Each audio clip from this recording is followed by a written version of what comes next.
عليكم ورحمة الله تعالى وبركاته. أعزائي تلاميذ سنة ثالثة ثانوي شعبة رياضيات، لقد حان الآن دوركم في شرح كيف يكون موضوع البكالوريا لمادة علوم الطبيعة والحياة، ماذا يتضمن، وكذا تنقيط كل تمرين. وليكن فقط في علمكم بأنني أهتم بكلتا الشعبتين، فقد قررت أن أبدأ بشعبة علوم تجريبية نظرا للمعامل الكبير.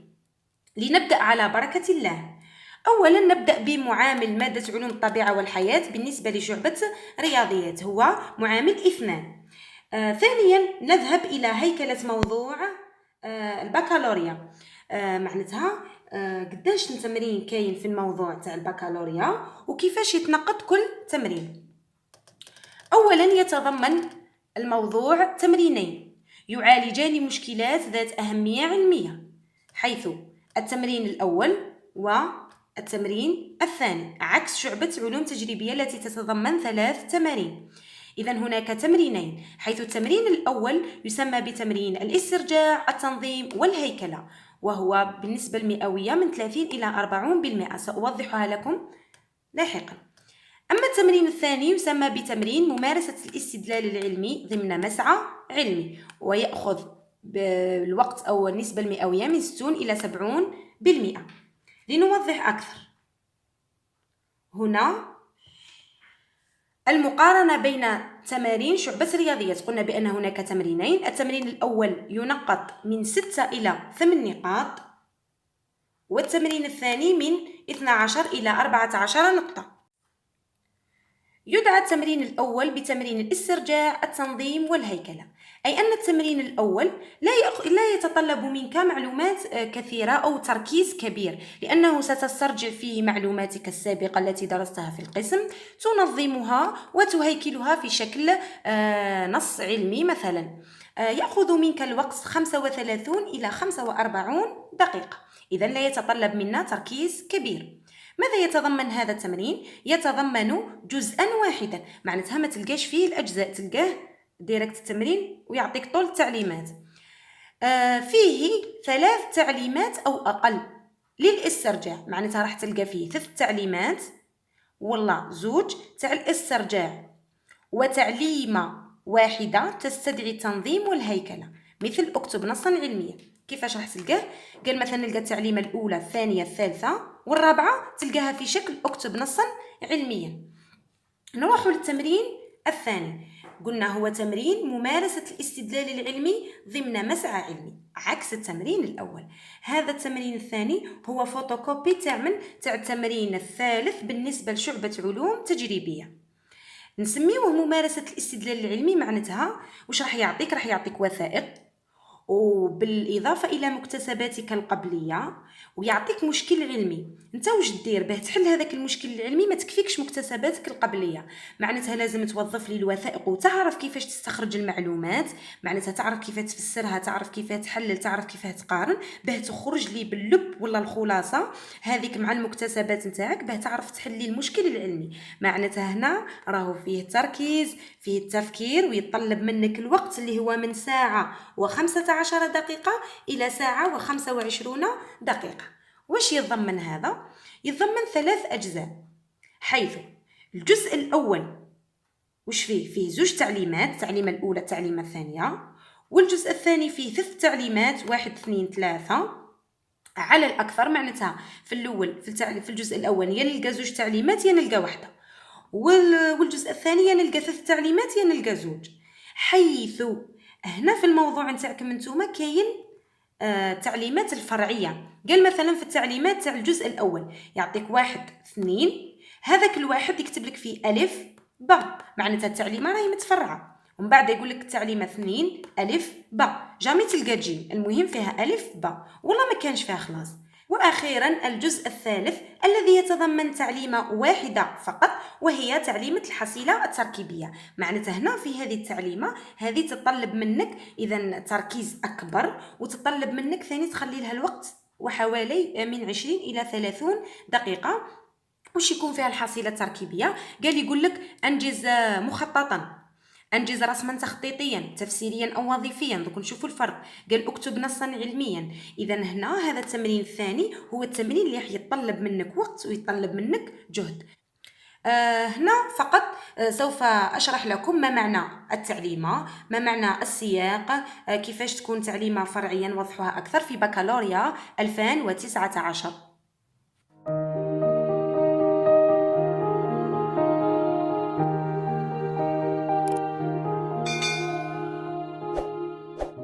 لنحاول أن نوضح ذلك، وذلك باختيار امتحان بكالوريا 2019 لأنه وفق المنهجية الجديدة يتضمن ماذا؟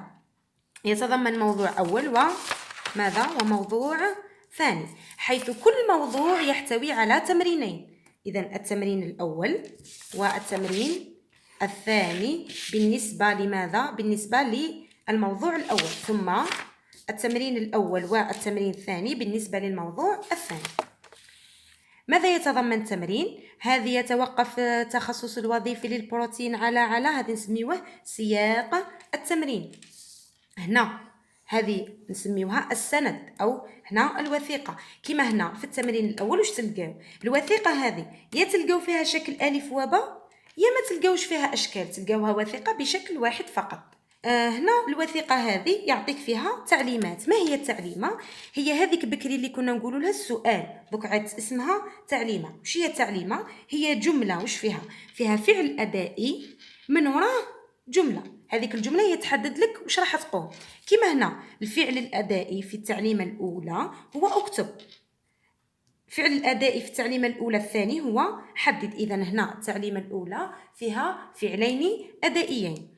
هنا كما قلنا التمرين الأول يتضمن لك 3 تعليمات للاسترجاع، كما هنا 3 تعليمات للاسترجاع، الأولى الثانية الثالثة، وتعليمة أخيرة للتنظيم والهيكلة. هنا واش قال لك؟ اكتب نصا علميا. إذا هنا باه نكتب النص العلمي وفق الخطوات اللي هي مقدمة عرض خاتمة كما راح نشوفوه لاحقا، هنا يلزم لي ننظم معلوماتي، يلزم لي نعرف نهيكلهم. إذا يطلب مني تركيز وجهد قليل. هذا التمرين الأول قلنا ينقط على 6 نقاط. نذهب الآن إلى التمرين الثاني اللي قلنا ينقط من 12 إلى 14 نقطة. به 3 أجزاء، الجزء الأول ها هو الجزء الأول، الجزء الثاني والجزء الثالث. حيث هنا الجزء الأول قلنا بأنه فيه تعليمتين أو تعليمة واحدة، كما هنا لكن لاحظتوا فيه 1 2. لكن هنا شوفوا التعليمة الأولى والتعليمة الثانية ليست متفرعة، معناتها هنا ما حبش يدير لك أسئلة فرعية ولا تعليمات فرعية. خلاص كون حب يدير لك 1 ألف باء يدير لك على روحه، هنا خلاها لك في شكل تعليمة غير فرعية. التعليمة الأولى فيها تعرف على الخلايا، معناتها هنا نتعرف على الخلايا، هذا هو الفعل الأدائي التعرف، مع ذكر الفعل الأدائي الثاني هو الذكر. إذا هنا التعليمة الثانية استنتج، إذا الفعل الأدائي هنا هو استنتج.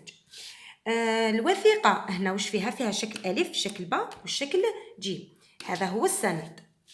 نروح للجزء الثاني وش فيه؟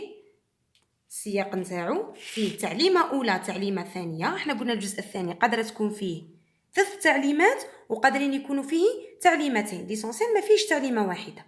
كما هنا خير يديروا لكم تعليمتين، نقصوا لكم واحدة. لكن شوفوا هنا التعليمة الأولى تاع الجزء الثاني جات ألف باء. ألف أنجز تحليلا مقارنا، هو التحليل المقارن هو الفعل الأدائي. باء تعليمة باء من 1 هي في تفسير النتائج التجريبية، الفعل الأدائي فسر.